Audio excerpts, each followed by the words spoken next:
Hello students, আজকে মাধ্যমিকের একদম দোরগোড়ায় এসে গেছেই বললেই চলে। তো মাধ্যমিকের একটা ছোট্ট বিষয় নিয়ে আলোচনা করব। সেটা হচ্ছে কলকাতা মেডিকেল কলেজের কি ভূমিকা ছিল। ঠিক আছে, ওটা সাধারণত 4 নম্বরের পরীক্ষার জন্য খুবই ইম্পর্ট্যান্ট থাকতে পারে। ঠিক আছে, তো চলো আমরা দেখে নিই যে কলকাতা মেডিকেল কলেজ।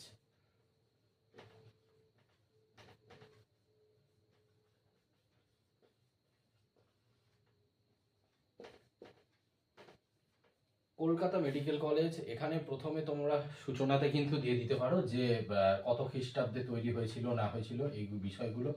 যেটা হচ্ছে 1835 খ্রিস্টাব্দে কলকাতা মেডিকেল কলেজ তৈরি হয়েছিল। 1835 খ্রিস্টাব্দে, এটা যেটা হচ্ছে লর্ড বেন্টিকের উদ্যোগে, এটাও কিন্তু মাথায় রাখতে হবে। লর্ড বেন্টিকের উদ্যোগে 1835 খ্রিস্টাব্দে লর্ড বেন্টিকের উদ্যোগে এটা কলকাতা মেডিকেল কলেজ তৈরি হয়েছিল, এটা মাথায় রাখতে হবে। এবং সেই সঙ্গে ভারতবর্ষের যদি বলা হয় যে মেডিসিন প্রশিক্ষণ বিভাগের আহ, যদি দ্বিতীয় কেন্দ্র যদি বলি, তাহলে কিন্তু দ্বিতীয় হচ্ছে এই ক্যালকাটা মেডিকেল কলেজ। এর পজিশনটা কিন্তু সেকেন্ড পজিশন। তাহলে প্রথম পজিশনে কে ছিল? প্রথম পজিশনে ছিল equal equal D medicine Pondicherry. ঠিক আছে, ইকোল ডি মেডিসিন পন্ডিচেরি।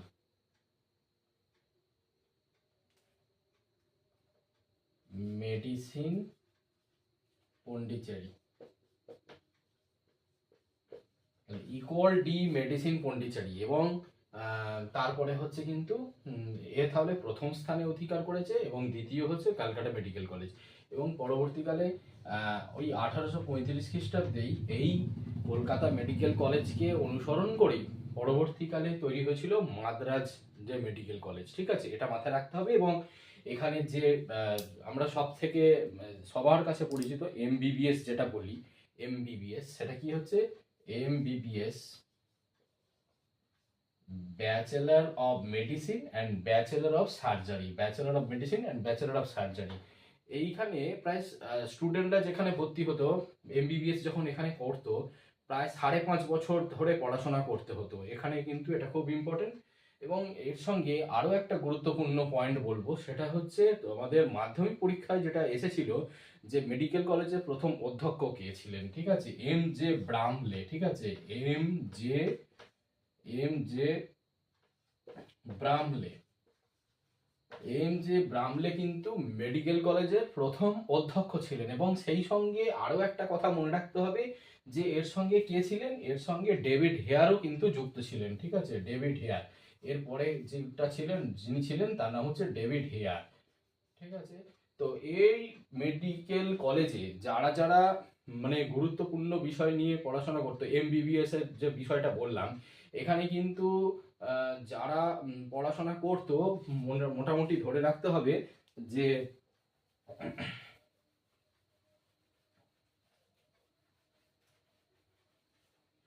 আচ্ছা, এখানে যারা পড়াশোনা করতো, মোটামুটি 100 জনের মধ্যে পরীক্ষা নেওয়া হতো। ঠিক আছে, 100 জনের পরীক্ষা নেবার পর দেখা যাচ্ছে যে মোটামুটি যাদের বয়স থাকতো 14 থেকে 20 বছর। ঠিক আছে, এবার এই 100 জনের মধ্যে 20 জনকে টোটাল নেওয়া হতো, 20 জন টোটালকে পাস করানো হতো, 20 জন টোটাল পাস করতো।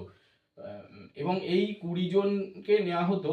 তাহলে এই 20 জনকে তারা কি করতো? তারা এই কলকাতা মেডিকেল কলেজে প্রশিক্ষণ নিত। এবং যদি বলা হয় যে তখন তো কলকাতা মেডিকেল কলেজে কি প্রশিক্ষণ নেওয়া হতো? নেওয়া হতো না। তার জন্য বিভিন্ন জায়গায় বিভিন্নভাবে প্রশিক্ষণ নেওয়া হতো। স্কটিশ চার্চ কলেজ থেকে শুরু করে যেটা বর্তমানে যেটা আগে নাম ছিল জেনারেল অ্যাসেম্বলিজ ইনস্টিটিউশন, তারপরে হিন্দু কলেজ, এই সমস্ত জায়গায় এই কলকাতা মেডিকেল কলেজে প্রশিক্ষণ দেওয়া হতো মেডিসিন এমবিবিএস এর।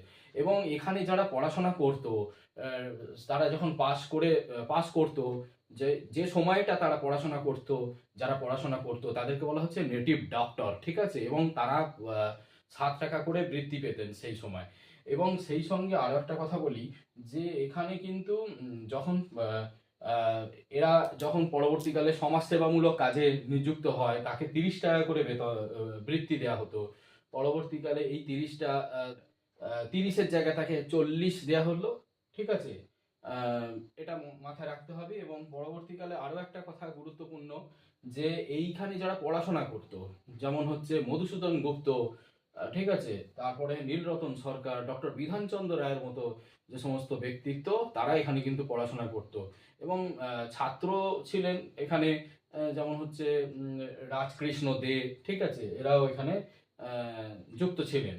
এবং এবং এই যে কলকাতা মেডিকেল কলেজ, এই কলকাতা মেডিকেল কলেজের যিনি জমি দান করেছিলেন তার নাম হচ্ছে কি মতিলাল শীল, ঠিক আছে, মতিলাল শীল। মতিলাল শীল ইনি কি করেছিলেন, ইনি হচ্ছে জমি দান করেছিলেন ক্যালকাটা মেডিকেল কলেজের জন্য। এবং এই ক্যালকাটা মেডিকেল কলেজের সব থেকে গুরুত্বপূর্ণ বিষয় সেটা হচ্ছে চন্দ্রমুখী বসু এবং কাদম্বিনী গাঙ্গুলি। এরা কিন্তু প্রথম এই ক্যালকাটা মেডিকেল কলেজে 1883 খ্রিস্টাব্দে প্রথম কিন্তু এরা ভর্তি হয়েছিল আম, এই ক্যালকাটা মেডিকেল কলেজে।